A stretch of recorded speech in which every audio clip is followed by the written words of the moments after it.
nouveau espace là de Gédéon Kalulu. On essaie d'aller chercher Fleury, mais ça va être dégagé par Mathieu Pichot. Quelle erreur! Quelle erreur de Mathieu Pichot et l'ouverture du score après seulement 42 secondes de jeu sur ce ballon là, et ça fait 1-0 pour Cholet. Mais là ça redevient un beau match. Attention à ce centre de Kilic. Oh, la parade de Mathieu Pichot nouvelle fois.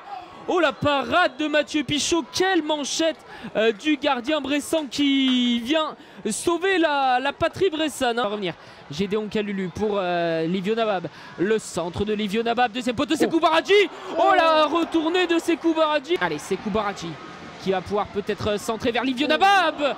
Il s'était trouvé pour la première fois du match les deux attaquants. Et ils se sont une nouvelle fois trouvés. Et ce ballon pour Sébastien Chéret qui a été une nouvelle fois trouvé pour Ibrahim Sako. L'égalisation pour Bourg-en-Bresse. Alors qui a touché le ballon en dernier? C'est un Choletais. Mais celui qui a mis la direction, qui a mis cette frappe en direction du but, et ben c'est pour l'instant Grégoire, arrête-moi et contredis-moi si tu n'es pas d'accord, mais Ibrahim Sako c'est pour l'instant l'homme de cette première mi-temps du côté de Bourg-en-Bresse. À jouer, et ce corner de Sébastien Chéret, il y avait du monde là, et il y avait surtout la sortie de Théo Guivarch. On va regarder cette action avec ce ballon, peut-être Gédéon Kalulu qui va tenter de se retourner.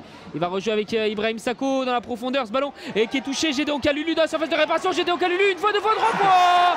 Le deuxième but pour Bourg-en-Bresse, c'est Gédéon Kalulu. On parlait de la connexion entre Ibrahim Sako et Gédéon Kalulu. Et ben une fois c'est Ibrahim Sako et l'autre fois c'est Gédéon Kalulu au meilleur des moments pour Bourg-en-Bresse qui vient inscrire ce second but.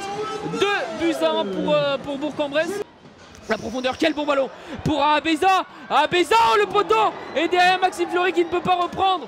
Quelle occasion là pour le SO Cholet d'égaliser à 2 partout. C'est la mi-temps, on se retrouve dans 8-10 minutes. Dans la profondeur, il y avait Livio Nabab qui a touché ce ballon. La reprise derrière, c'était Ibrahim Sako qui avait tenté sa chance. Oh, il est passé, Banfa Diakité devant 2 joueurs. Oh là, oh, derrière, la grosse faute de Keita. Et il va sortir le carton rouge pour le milieu de terrain de cette équipe de Cholet. Et ça a fait énormément de bruit là, Grégoire, sur ce contact. Donc Kalulu qui va peut-être pouvoir centrer. C'est bien joué ça pour Sako. Et ça va s'envoler dans les tribunes du Stade Verchères. Alors qu'on va rentrer dans les 20 dernières minutes de cette rencontre. La tête là.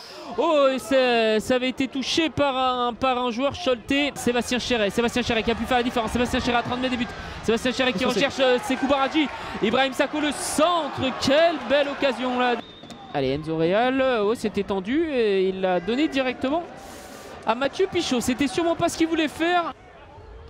C'est Thomas Dacosta qui va jouer ce ballon. Ibrahim Sako, on va prendre le temps de reconstruire avec Sébastien Chéret, même s'il y a la pression là. Et un ballon récupéré par Lasme. Il y a Fleury qui se présente. Lasme, la tentative et la parade de Mathieu Pichot.